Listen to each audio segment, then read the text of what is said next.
Mesdames et messieurs de la presse, permettez-moi quelques mots sur la tuerie à la préfecture de police de Paris.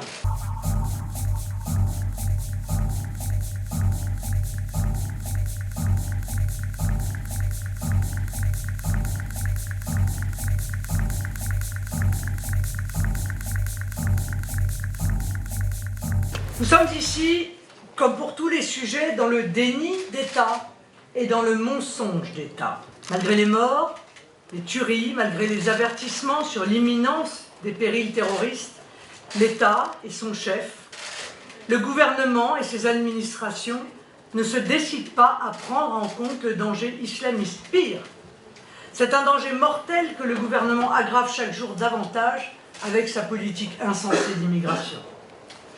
L'État est absent, dramatiquement absent, criminellement absent. Je peux vous dire, parce que j'en ai la conviction profonde et je crois qu'elle est partagée par beaucoup de spécialistes du sujet, que le fondamentalisme islamiste s'est développé au fur et à mesure des années, notamment au travers de gens qui ont immigré dans notre pays, dont certains d'ailleurs sont probablement venus pour cela.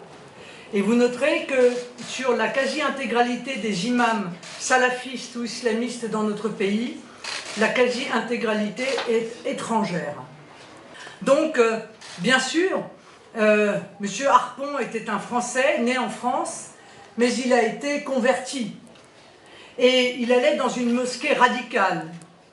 Et dans ces mosquées radicales, les imams, notamment un des imams, je vous en ai parlé tout à l'heure, était quelqu'un qui avait lui-même commis des actes et pris des positions tellement choquantes qu'il avait été décidé de l'expulser du territoire. C'est si rare, monsieur, qu'il avait dû en commettre pas mal.